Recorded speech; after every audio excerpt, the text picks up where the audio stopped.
Due consigli comunali straordinari ad Agrigento e Favara sull'acqua. Ieri pomeriggio cerimonia presso il comando provinciale di Agrigento in via Atenea. Il presidente Schifani deluso da 3 assessori, c'è anche Di Mauro. In crescita l'azienda di Marcello Giavarini. Per la cronaca, la tragedia del bambino caduto in un pozzo in provincia di Siracusa, nel Messinese arrestato per avere lanciato ordigno contro i carabinieri. Per lo sport presentato il nuovo allenatore del Palermo.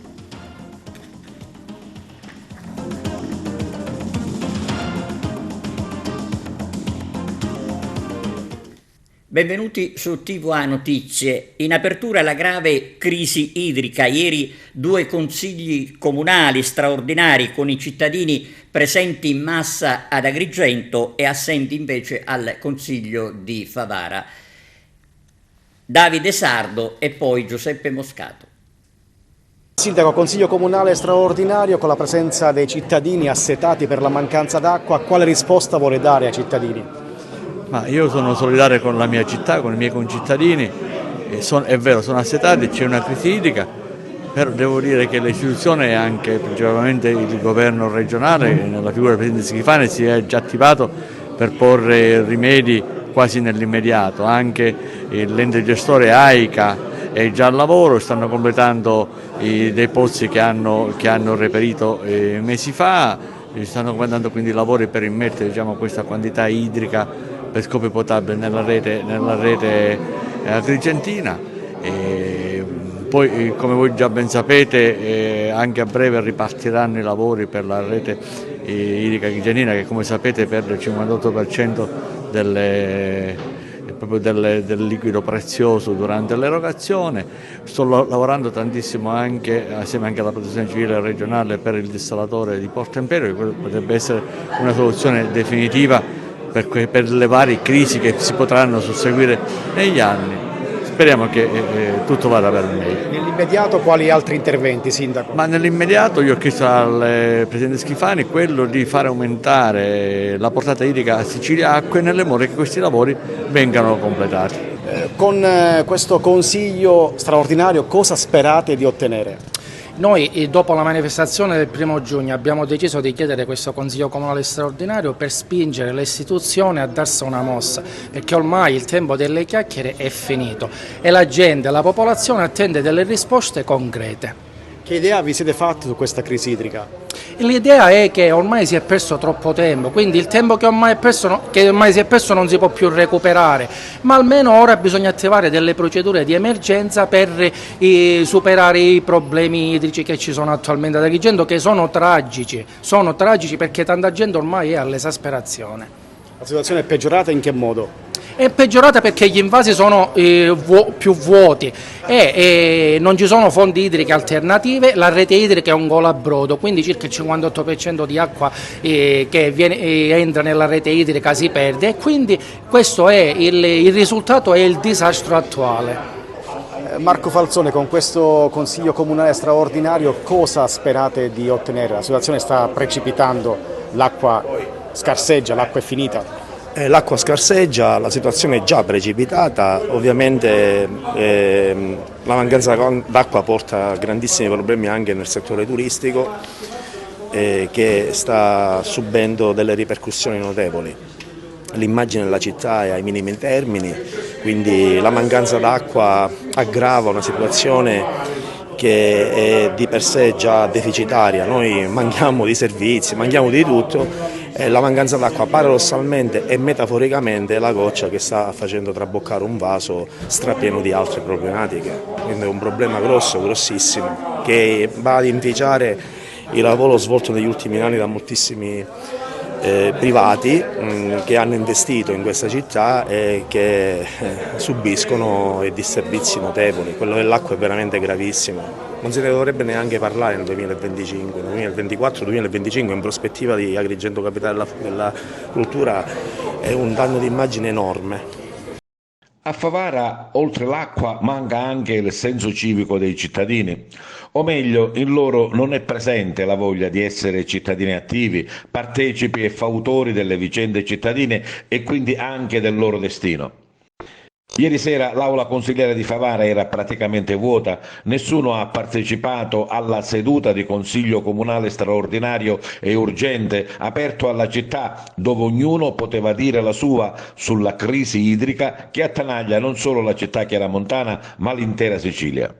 Un consiglio comunale convocato per fare il punto della situazione, per vedere quali azioni si stanno intraprendendo da parte di AICA per cercare di tamponare la crisi che porta a turni inumani, a rubinetti perennemente a secco.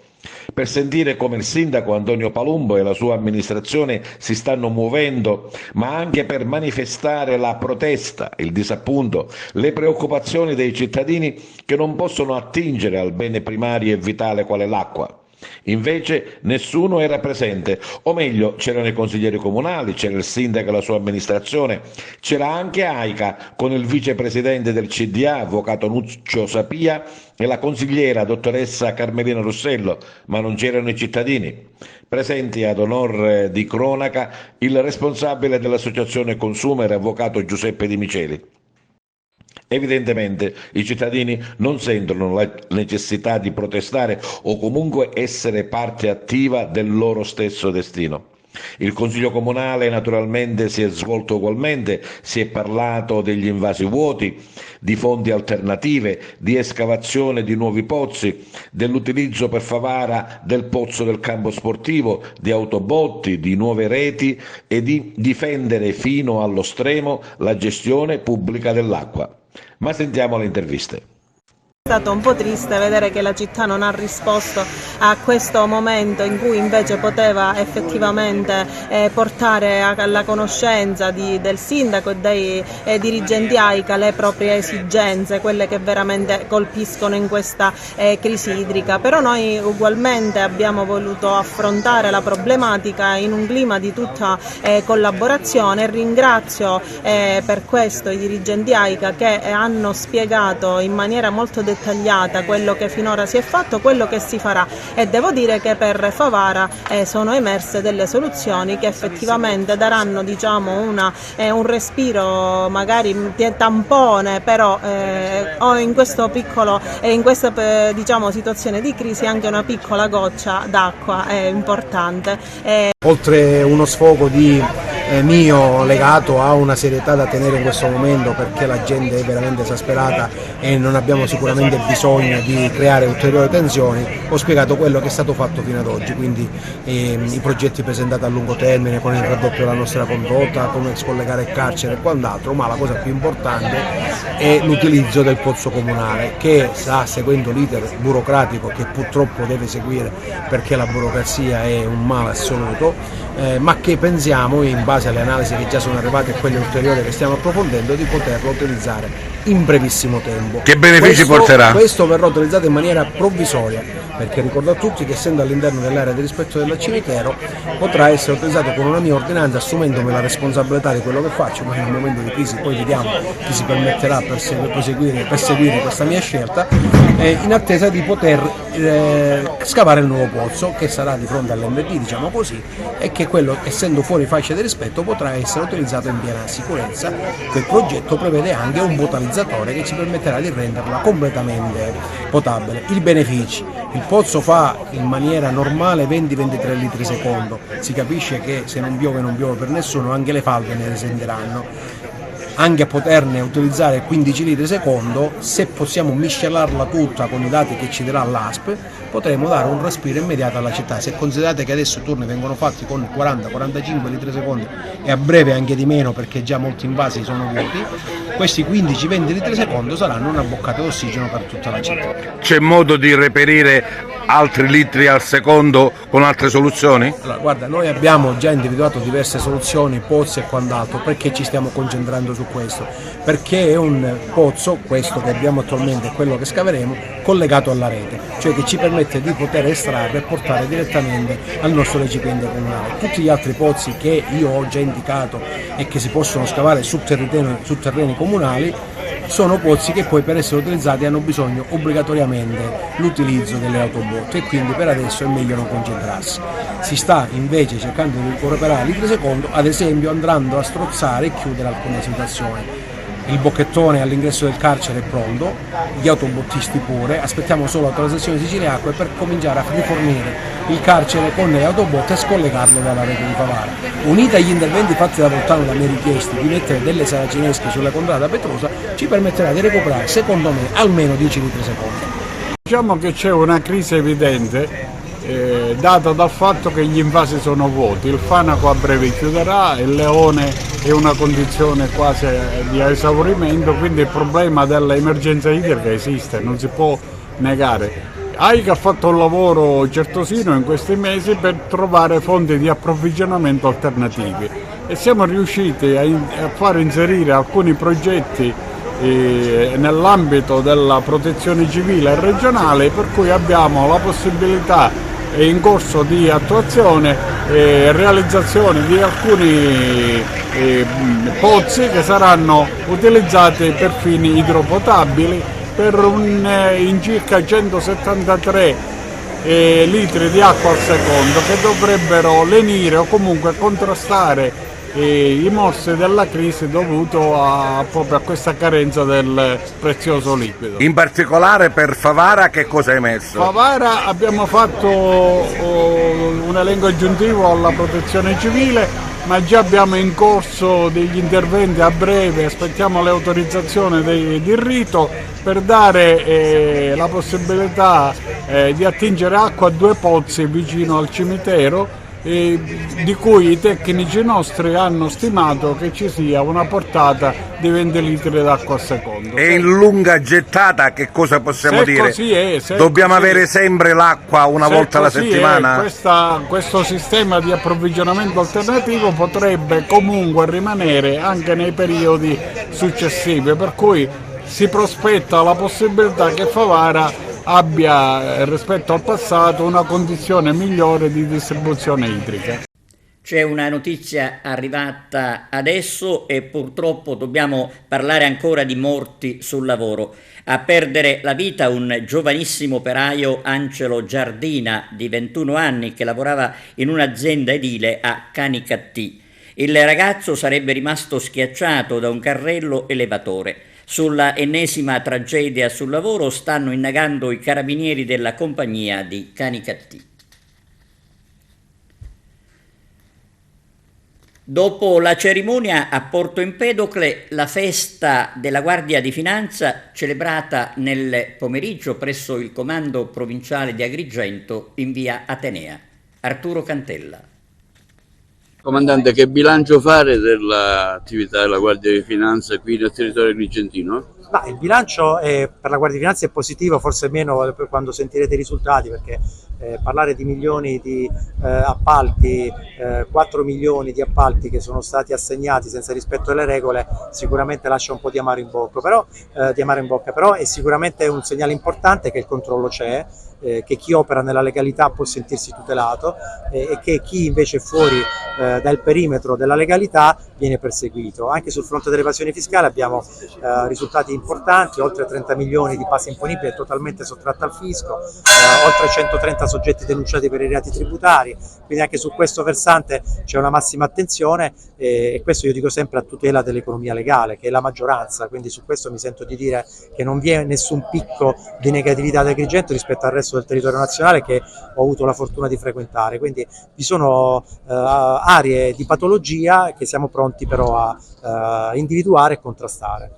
Darete anche degli encomi a colleghi che sono particolarmente distinti durante l'attività? Certamente, oggi questa è la ricorrenza in cui ovviamente celebriamo con momenti significativi un anno e qualche mese del nostro operato, e alcuni militari, tutti si sono impegnati con massima passione e entusiasmo, ma alcuni si sono distinti particolarmente, e quindi è l'occasione affinché dinanzi al pubblico e alle autorità possano essere ricompensati e riconosciuti il loro sacrificio, spesso anteponendo le esigenze familiari a quelle del servizio, e quindi mi sembra doveroso poterglielo riconoscere pubblicamente e farmi sentire ancora più orgoglioso di essere il loro comandante. C'è un rapporto collaborativo con le altre istituzioni?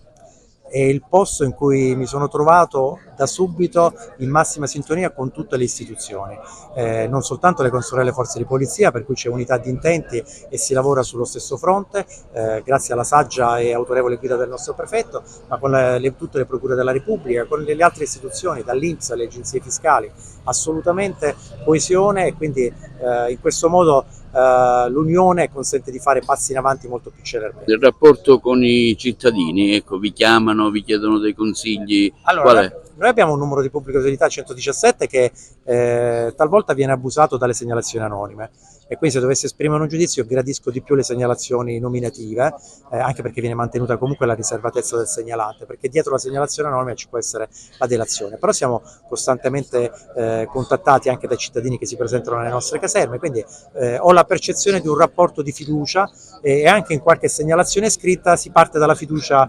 nella premessa si parte dalla fiducia verso la Guardia di Finanza, quindi da questo punto di vista mi sento di dire assolutamente sì, ma è la stessa percezione che sento dai colleghi, dal signor Questore e dal comandante dell'Arma dei Carabinieri, quindi credo che sia unanime il giudizio. Rossana Florio ha curato anche questa esposizione qui alla Guardia di Finanza in occasione del 250° anno di anniversario.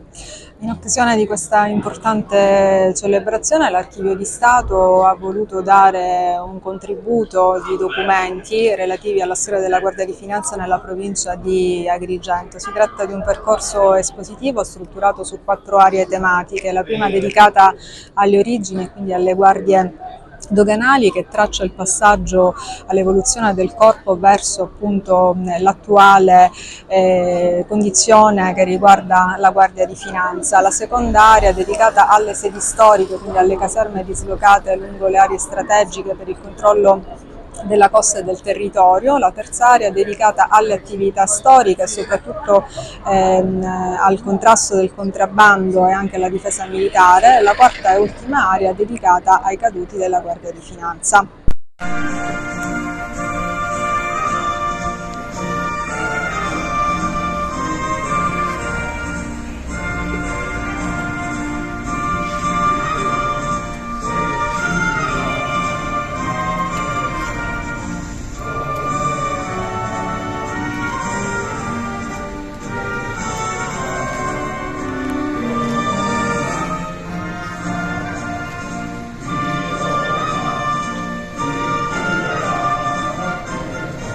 Come avete sentito dai titoli, il presidente della regione Renato Schifani si dice deluso da 3 assessori, tra cui l'agrigentino Roberto Di Mauro. Margherita Trupiano. Il governatore Schifani si dichiara deluso da 3 dei suoi assessori e stamane sulla Stampa non le manda proprio a dire. Di fatto Schifani non vuole vanificare il successo avuto dal centrodestra e dal suo partito in Sicilia alle ultime elezioni, e date le pesanti emergenze che su vari fronti si registrano nell'isola, identifica e non tace alcuni assessorati che a suo dire non hanno lavorato, sono parole sue, costruttivamente tra di loro e soprattutto non informandolo sulle ricadute dell'adozione di alcune decisioni sulla Sicilia e sui siciliani. Lo hanno dunque deluso l'agrigentino Roberto Di Mauro, assessore all'acqua e ai rifiuti, Elena Pagana, assessore al territorio e ambiente, e Mimmo Turano alla formazione. Entro luglio, come già da tempo si sa, avverrà il rimpasto e alla luce di quanto dichiarato ci si chiede se il governatore non possa decidere di dare il foglio di via ai 3 assessori che cita. Certamente la situazione politica è incandescente, perché dopo la scelta di Marco Falcone di approdare in Europa si deve intervenire sul bilancio designando un nuovo assessore che Schifani si affretta a chiarire che non sarà Armao, come tanti credono, mentre su Giovanni La Via non si pronuncia e sostiene che la scelta dovrà ricadere su figura di comprovata esperienza in ambito economico, ma conferma con chiarezza che Edi Tamaio rimarrà alle attività produttive. Poi spende parole di celato apprezzamento per Luca Sammartino, l'assessore all'agricoltura leghista, al momento sospeso per vicende giudiziarie, e dice mi manca, mentre dovrà dare conto alla DC di Cuffaro, a Saverio Romano e in particolare a Forza Italia, che con il suo strepitoso risultato avuto nell'Agrigentino anche se il maggiore artefice del successo, l'onorevole Riccardo Gallo, politico navigato e abile nella gestione di rapporti attenti e mirati a non urtare bilanciamenti ed equilibri, non lo ha mai chiesto, si attenderebbe un riconoscimento in tal senso. I tempi sono di fatto maturi e vedremo, ma resta l'incognita Roberto Di Mauro. Riusciranno Lombardo da un lato e Gallo dall'altro, considerato che per le europee Di Mauro ha sostenuto la lista forzista, a salvargli la restante parte della legislatura come assessore? Le mediazioni sono in atto. Ego Green in crescita, parla l'imprenditore Marcello Giavarini, titolare dell'azienda.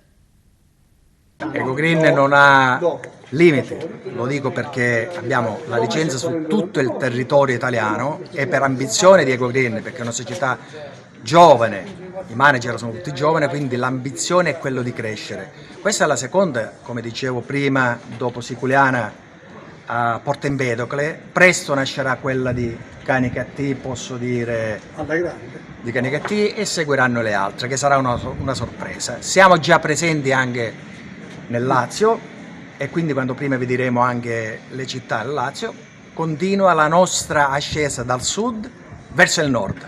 Anche se il suo cuore batte di più qua sotto, cioè al sud. Sì, quello sapete. Sono sempre siciliano, ma in particolar modo agrigentino. E la sede ad Agrigento quando? La sede ad Agrigento stiamo individuando perché deve essere un luogo dove deve rappresentare un po' la provincia insieme a quello di Canicattì, perché ci sarà a Canicattì una sede bellissima, individuata. Quindi presto ci sarà la sede ad Agrigento. L'abbandono dei rifiuti è diventato reato penale. Speriamo che lo comprendano gli incivili. Oggi c'è stata una conferenza stampa al comune di Agrigento, ma a proposito di rifiuti si dovrebbero eliminare quelli accumulati nelle strade della città. Il servizio di Arturo Cantella. Sì, noi oggi abbiamo voluto presentare questo servizio per appunto contrastare questo fenomeno odioso. Noi come amministrazione già lo scorso anno lo avevamo portato avanti in maniera sperimentale e abbiamo visto gli ottimi risultati raggiunti. Quest'anno abbiamo voluto riproporre questo servizio in maniera più strutturale per un periodo di tempo più lungo, per un anno. Abbiamo già avviato il servizio dal mese di maggio e i risultati sono stati ottimi, perché su alcuni siti che oggi sono videosorvegliati già il fenomeno si è ridotto o quasi annullato. Vogliamo ricordare che cosa rischiano queste persone? Sì, sicuramente questo è l'aspetto anche molto importante, perché da ottobre del 2023 è cambiata la normativa relativa all'abbandono dei rifiuti, che da reato amministrativo è diventato reato penale. Su questo aspetto ringraziamo il procuratore Di Leo che ci ha dato una nota con le direttive da seguire in tal senso, e quindi vogliamo ricordare che oltre a diventare reato penale, il soggetto rischia il sequestro del mezzo che è stato utilizzato per commettere il reato. Qualche dato questo mese di osservazione? Qualche dato relativamente a questo è che già abbiamo mandato in procura 11 avvisi e quindi poi farà il proprio corso, e quindi il procuratore emetterà i provvedimenti di competenza. In questa nostra attività una grossa mano d'aiuto ci viene data dalla Polizia Municipale, che giornalmente, oltre a questo servizio, svolge un servizio di controllo del territorio relativamente all'esatto conferimento delle frazioni di rifiuto e quindi anche sulle attività commerciali. Lei parlava della migrazione dei cittadini da un comune all'altro? Parlavo della migrazione dei rifiuti, perché succede che allora questo servizio intanto è un servizio di videosorveglianza mobile, cioè nel senso che i siti attenzionati non saranno solo quelli che oggi sono oggetto del servizio, ma possono essere agevolmente spostati all'interno della città. Per cui assistiamo ad un fenomeno che è quello della migrazione dei rifiuti, perché il soggetto che vede che l'area è videosorvegliata si sposta, e anche noi sposteremo le videocamere nella speranza che, diciamo, il fenomeno venga completamente debellato, ed è un'operazione volta al futuro, un'operazione volta a far sì che l'immagine della città che daremo e che diamo attualmente, quindi in vista di Agrigento, capitale della cultura italiana 2025, sia molto più decorosa, e in questo chiediamo sempre la collaborazione dei nostri concittadini. Assessore, il vostro rapporto, mi riferisco all'assessore Cantone, con la Polizia Municipale? Ma la Polizia Municipale oggi manda un segnale forte e chiaro del lavoro che sta facendo.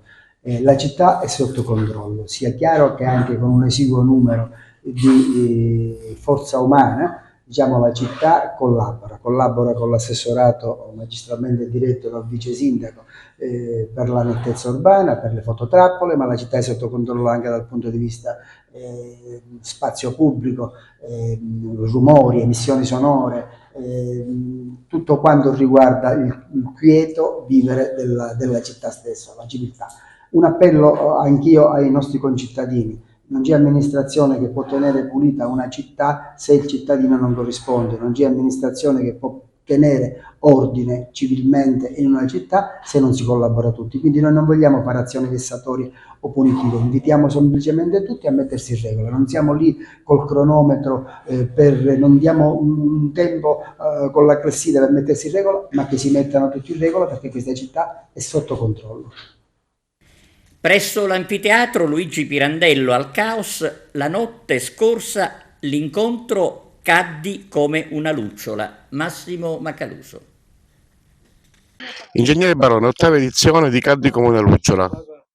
Sì, siamo qui alle ore 3:10. Le celebrazioni stanno per iniziare, abbiamo tutto pronto, compresi gli attori, i musicisti, i lettori e il pubblico, perché dobbiamo celebrare stamattina, ormai siamo mattina, in questo venerdì, come venerdì fu nel 1867, stranamente.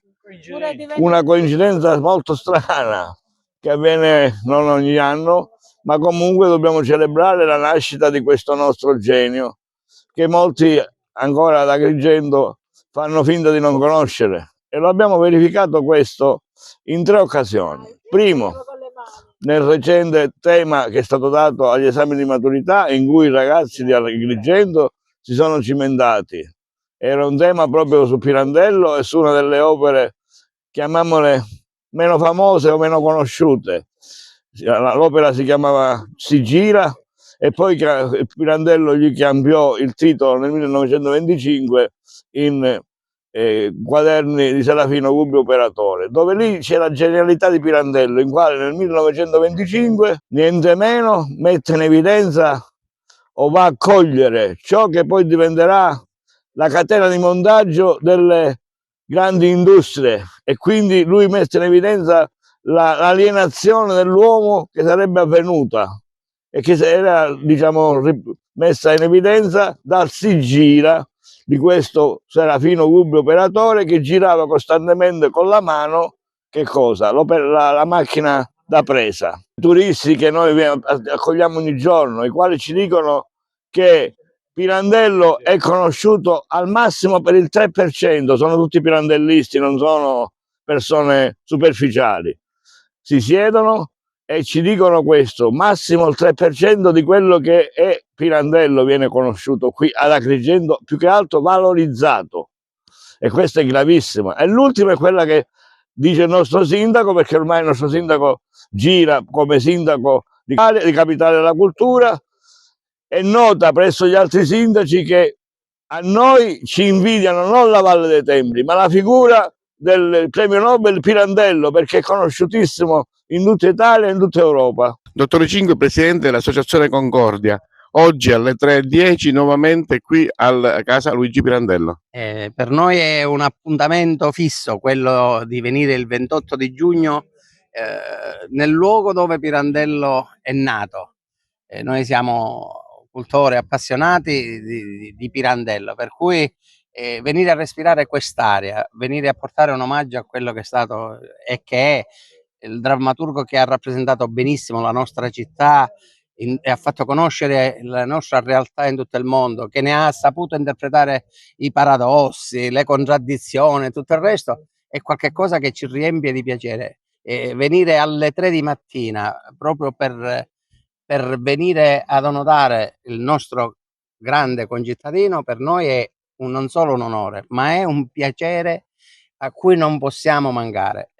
Noi della Concordia siamo venuti qua con le nostre donne che stasera interpreteranno i personaggi di Pirandello, ma il Pirandello ce l'abbiamo qua con l'amico Pippo Alvaro, che è il nostro Pirandello. Pippo Alvaro, il vero Luigi Pirandello, possiamo dire. Diciamo di sì, perché stranamente questo signore che è nato qua mi assomiglia, e vabbè, ma non tutti siamo perfetti. Oggi siamo qui appunto per celebrare la nascita del grande drammaturgo Pirandello. Lei cosa farà in questa occasione assieme alle signore? Allora, io presenterò tutte le performance o i monologhi che faranno le mie colleghe.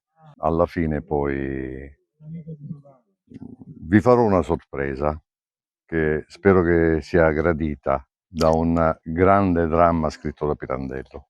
Dottore Cirona, lei ha scritto questo libro su Pirandello, di cosa si tratta? È un libro che racconta la vita e le opere di Luigi Pirandello, ma soprattutto il rapporto di Pirandello con la città di Agrigento e con i suoi concittadini giurgindani.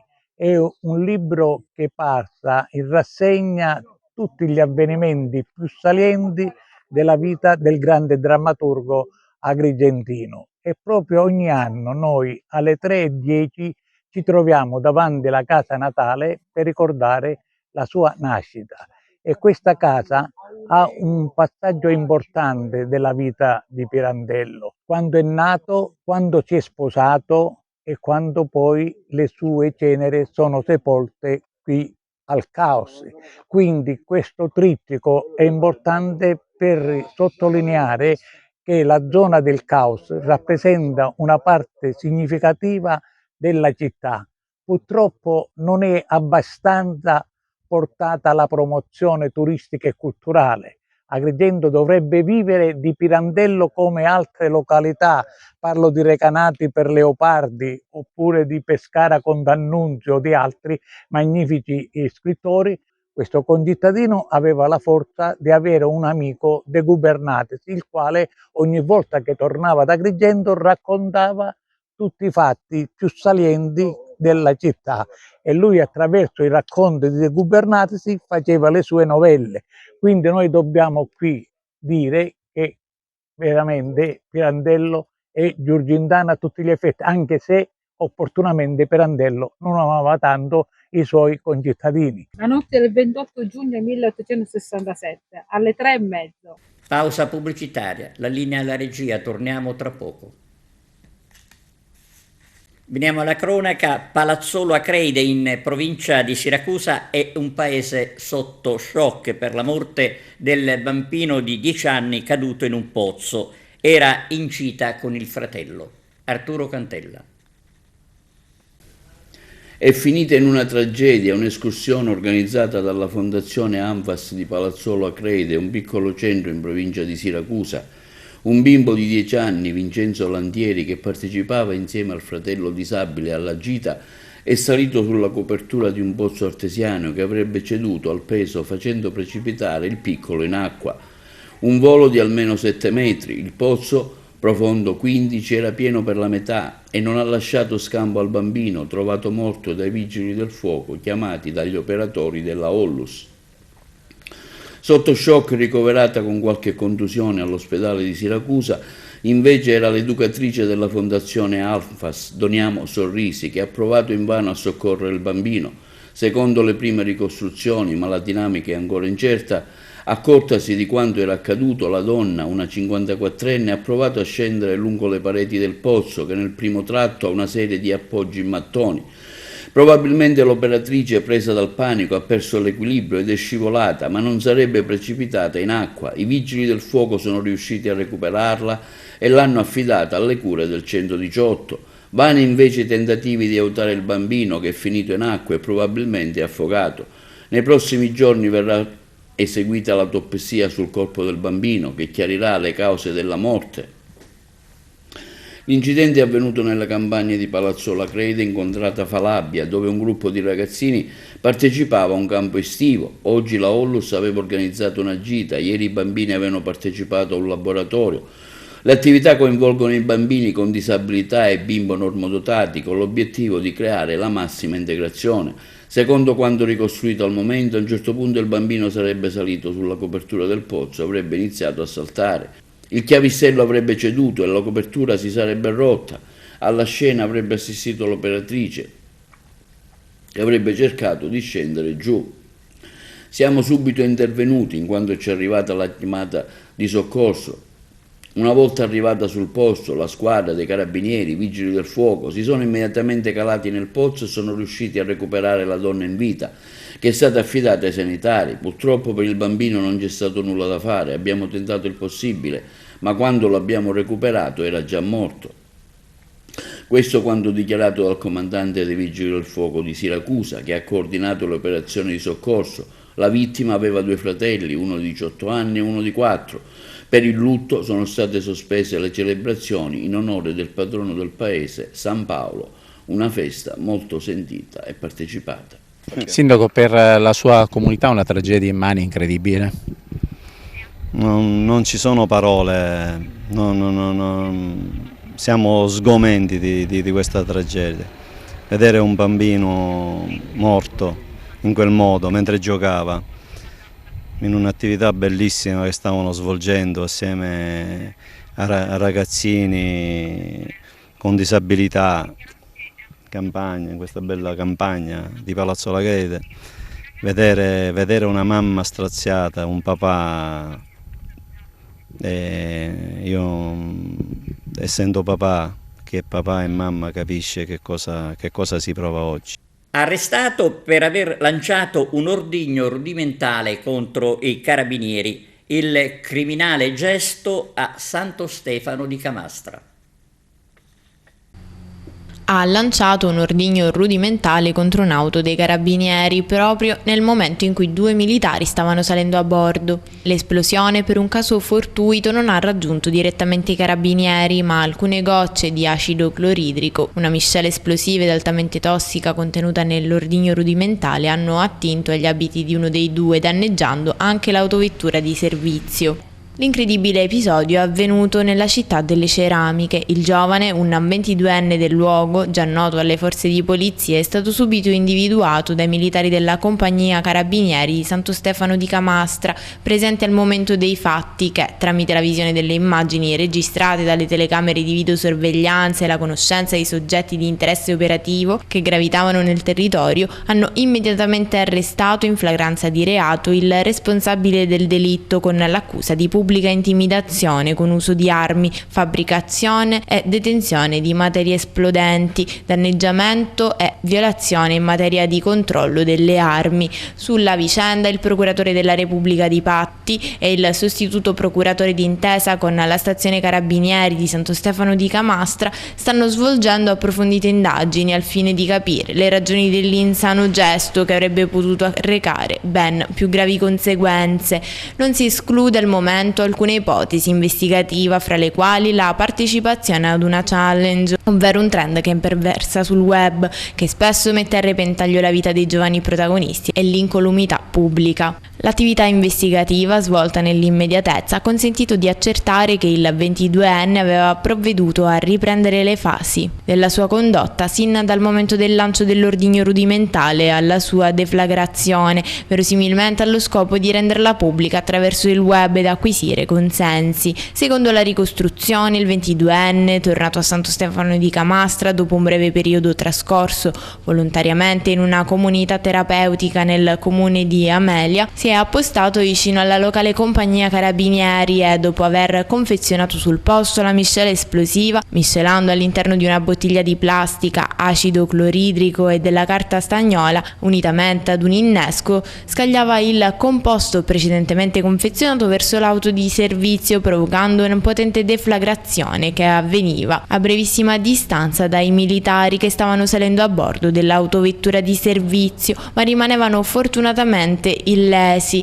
Il giovane invece si dava ad un'immediata fuga, chiedendo un passaggio ad un automobilista in transito, allontanandosi dai luoghi, ma la prontezza dei militari coinvolti, a cui si sono aggiunti anche altri militari in servizio, ha consentito la sua immediata identificazione. Una volta rintracciato presso la sua abitazione, ove aveva trovato rifugio e già si era disfatto dei vestiti indossati, delle sostanze adoperate, veniva sottoposto a perquisizione personale locale che consentiva di rinvenire altro materiale vario per il confezionamento di ordigni artigianali anche più potenti di quello utilizzato. Nello specifico venivano rinvenuti i vestiti indossati, il contenitore dell'acido cloridrico, svariate formule chimiche ed un petardo realizzato con del nastro di carta. L'ispezione del telefono cellulare consentiva inoltre di accertare che il ragazzo da tempo avesse cercato in web le modalità di confezionamento di tali ordigni. Risulta evidente che il gesto perpetrato ai danni dei militari fosse la conclusione di un articolato e premeditato disegno criminale, verosimilmente con l'intenzione di individuare e colpire altri obiettivi e replicare l'insano gesto mettendo a repentaglio l'incolumità pubblica. Basti pensare che l'arrestato, prima dell'insano gesto, si è fotografato con alle spalle la caserma dei carabinieri ben in vista.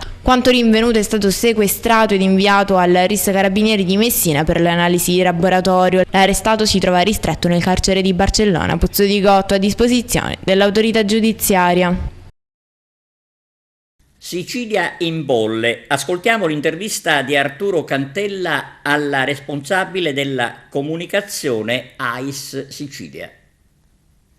Parte la 10ª edizione di Sicilia in bolle, una edizione notevolmente arricchita nel programma con varie location di grande livello, tra cui la Valle dei Templi. Parliamone? Sì, cominciamo domani 29 con le prime 2 masterclass in programma per questo inizio di manifestazione al Casa Diodoros, proprio nel Parco della Valle dei Templi, e diciamo che da lì poi proseguirà questa 3 giorni di manifestazione fino a lunedì, dove sempre al Madison sulla Scala dei Turchi concluderemo con i banchi d'assaggio di ben quest'anno 57 aziende siciliane più altre 6 nazionali che saranno presenti con i loro spumanti di altissima qualità.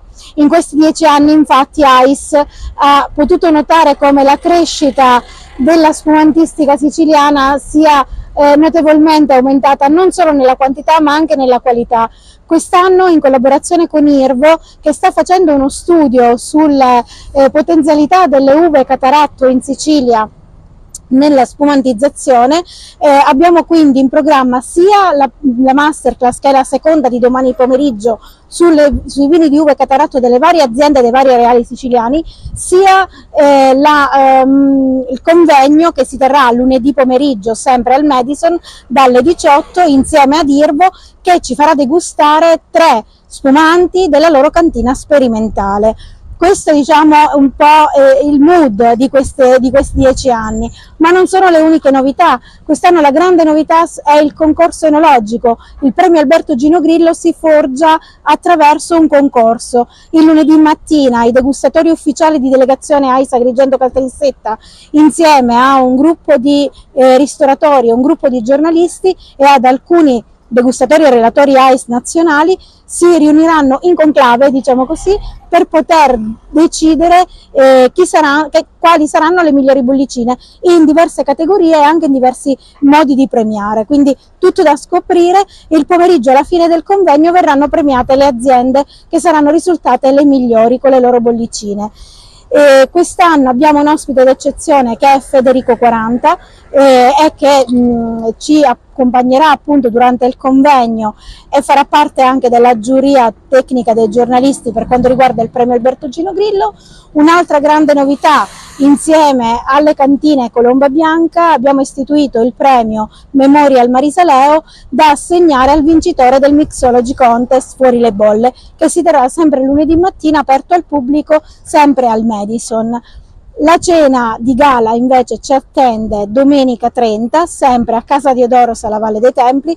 Lo chef ospite quest'anno non è niente di meno che Tony Lococo dei Pupi di Bagheria, insieme a Salvatore Gambuzza, che ci accompagna ormai da diversi anni. Faranno una cena a 4 mani, un menù studiato apposta per questi 10 anni di Sicilia in Bolle. Un invito a partecipare a questo evento? Sì, un invito a partecipare. Noi siamo su www.siciliainbolle.it con tutte le informazioni. C'è ancora qualche posto in alcune delle masterclass, alcune sono andate esaurite. La cena di gala, ahimè, è andata esaurita in meno di 24 ore.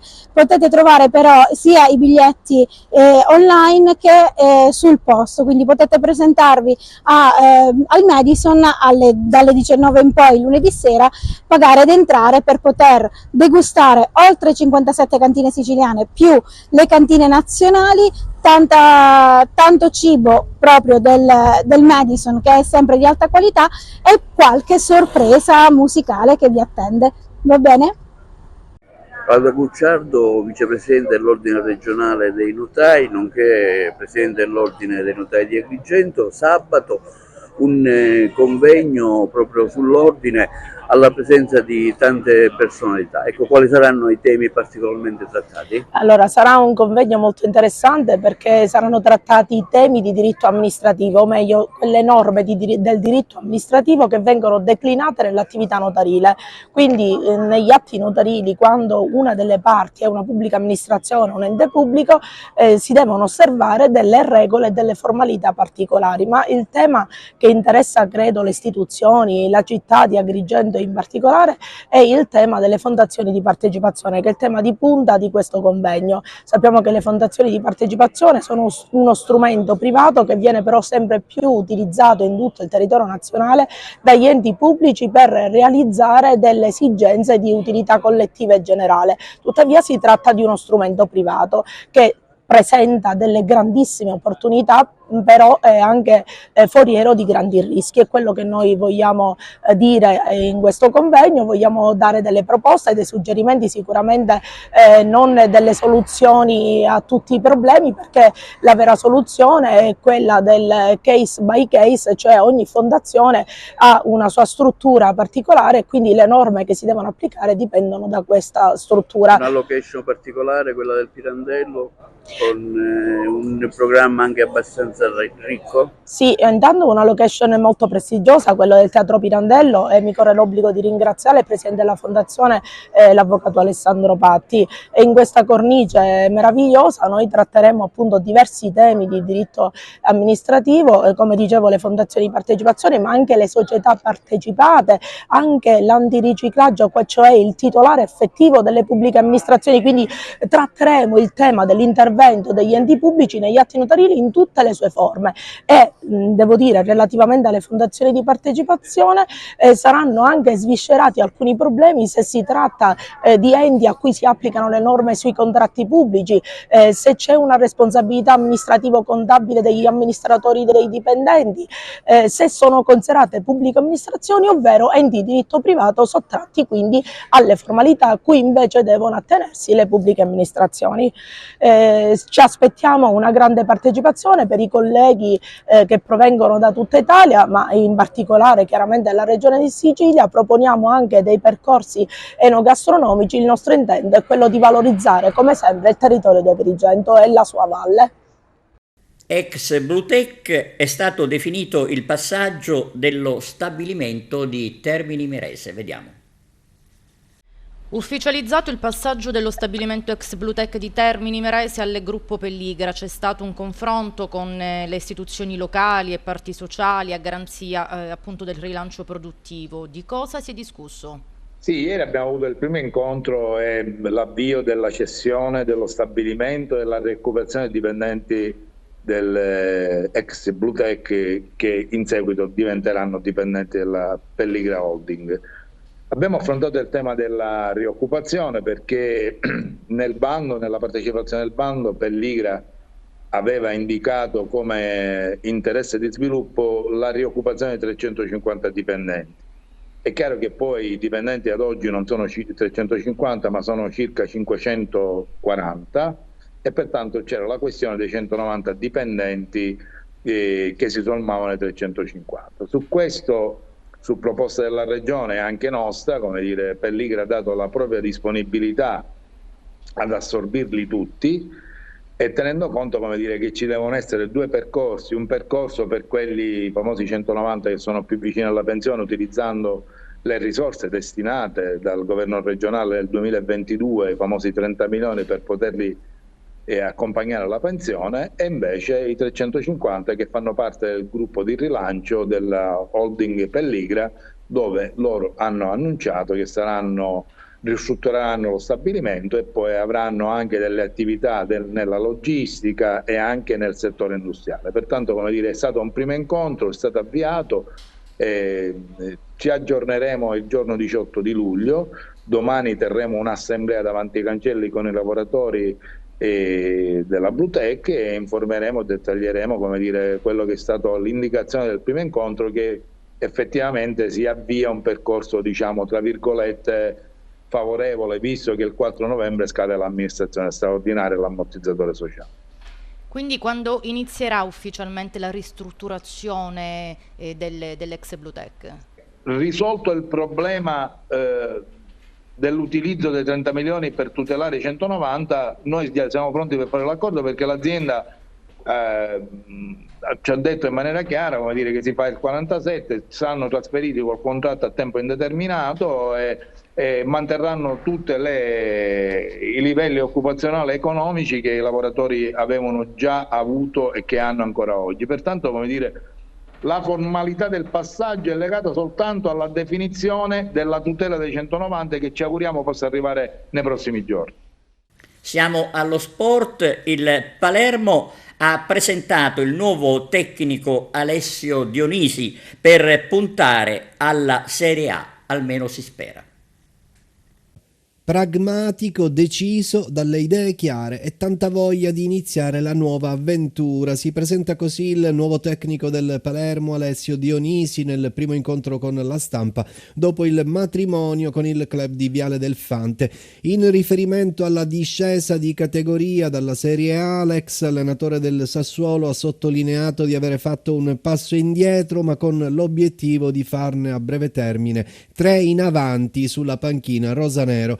Con il City Group, progetto e obiettivi delineati e primi colloqui con diversi elementi dell'organico già effettuati. A proposito di singoli, da evidenziare le parole del neo direttore sportivo De Sanctis, che ha assicurato che Matteo Brunori rientra nei piani del club e non lascerà la maglia rosa. Stessa cosa per Jacopo Segre, per il quale la partenza è stata totalmente esclusa.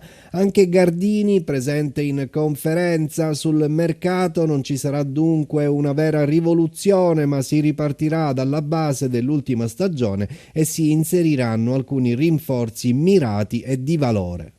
È la prima volta, è la prima esperienza al sud e non c'era mai stata prima occasione. Sono contento, sono curioso e ovviamente lo percepisco già.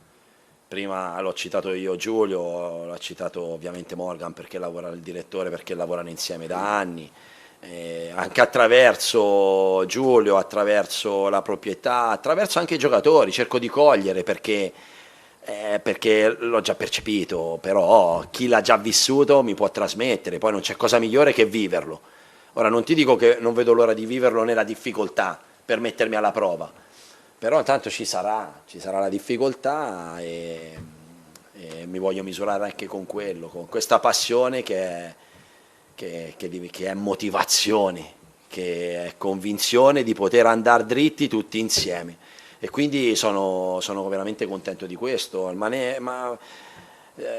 mia famiglia è felice di questo perché ho famiglia e quindi vivranno anche loro la prima esperienza qua e è una bambina piccola e starà tanto qua e sono felice di questo. Poi mi avevano detto del clima, Cioè, devo dire la verità, mi aspettavo un clima migliore, ma poi arriverà, ora è brutta in tutta Italia. Com'è? Domani. È tutto, grazie per la vostra attenzione e arrivederci.